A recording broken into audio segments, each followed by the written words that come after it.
Okay, so we just did the measurements and got a little update. So you saw the beholding and getting the body fat, that's down 2.2%. That's awesome. Now, the scale went up 3 pounds.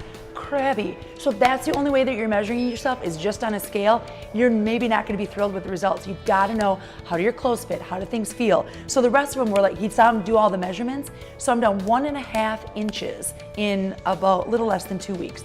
That's not too bad, all things considered, because we've got a little bit more time to go. We've got probably 50 more days to try to make this happen.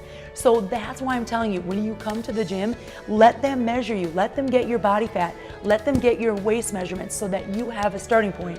Because if the scale is your only measure, you would have came in today gaining 3 pounds going, really? All of that is for nothing?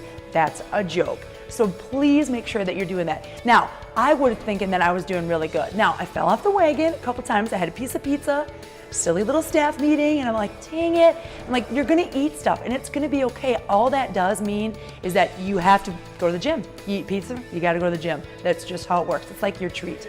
So, and I've been really doing good at not going out as much. And if you know me, you know what I'm talking about.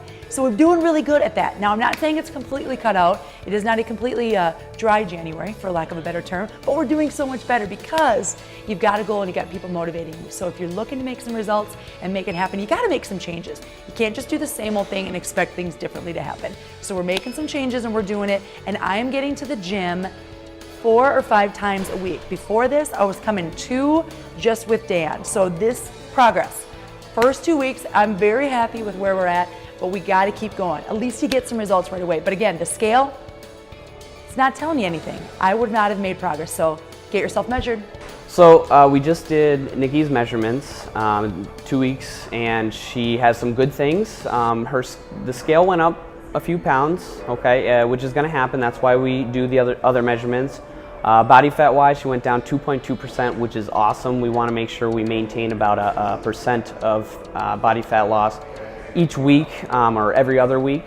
So we're right on track there. She had a great loss in her waist. She had 1 inch down from her waist. So there's a couple things why her weight went up. Sometimes your body holds on to water. It doesn't like to do the mathematical things of why the body fat's down and the weight is up. So that's why we're always taking all these different measurements. So some of the things you could obviously avoid is you heard her talk about eating a little bit of pizza. She's doing a great job with not going out as much, which is awesome.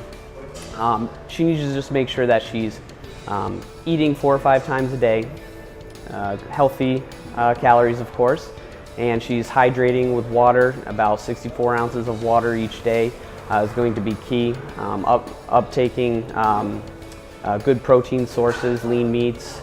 So with her progress, if she keeps doing those types of things, she'll continue to see the scale move, the body fat move, and the circumference measurements move.